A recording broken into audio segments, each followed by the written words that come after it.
Nert came out of the Loma Prieta earthquake, and in 1990, right after the earthquake, neighbors asked to be shown what to do. I took Nert training because I came from the Midwest. We don't have earthquakes. I knew how to deal with snowstorms and a little bit about tornadoes. I had no idea what to do about earthquakes. Our neighborhood association decided this past year at our annual meeting that we needed to have more of a preparedness for our neighborhood. I heard about Nert through a flyer that I saw on a bulletin board, and I thought to myself, this is something that I never really thought about. There are consistent reminders of the fact that something could happen at any time, and it's incumbent on me to be responsible for myself and my family, my pet, and I want to make sure that in the event that there is an emergency, if there's a problem, that we all make it through without falling apart. Every year we host an annual activation of volunteers citywide, and we choose generally a schoolyard because it's a large open space, and we set up 7 or 8 mock neighborhoods and assign teams to work together. It's real simple. To get to this point, you simply really need to take the class. It's about 18 hours or 20 hours of class work, and we offer it throughout the city all year long.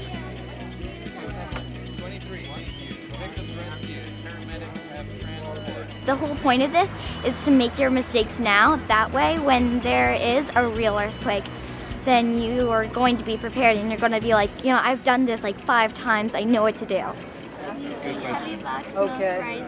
We got black smoke. Actually, the Nert training was so great because it taught us how to get prepared for ourselves, but also how to be prepared in our neighborhood. Personal preparedness is it's a journey, and the training is fun, and the people that take our training, they get to know our firefighters, they get to know people in our neighborhood, and that's really critical, is who you know after something happens. The class goes into how do you help your neighbors? How do you make sure that a building is safe to go into? And then how do you go in there and do search and rescue? How do you lift stuff off of people who are crushed? How do you make sure that the people who are the most injured get care immediately?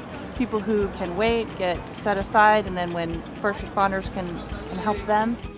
One thing I didn't realize was I probably wouldn't be able to communicate with anyone because cell phone service goes down and telephone service is overwhelmed. We found out very quickly that communications between the battalion stations and the staging area is a must.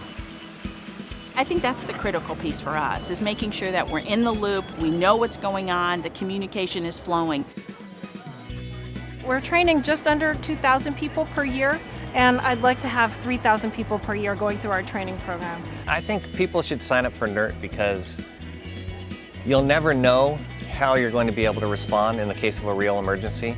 But if you're more prepared, it gives you peace of mind, and it helps you help other people. We are privileged to get a grant from the state of California, and it allows us to train a cadre of the Nert volunteers to become a deployable resource. And so by the end of April, we'll have 250 deployable volunteers that are credentialed and background checked, fully funded by the state, and able to deploy. We'll be able to share volunteers wherever the emergency happens based on the Disaster Corps program. Becoming a Nert first is kind of the vehicle if you want to do more in a disaster. It's really nice to know that there are people I can rely on, people who will be helping out to make sure that for our little space of the universe, we're all going to be okay.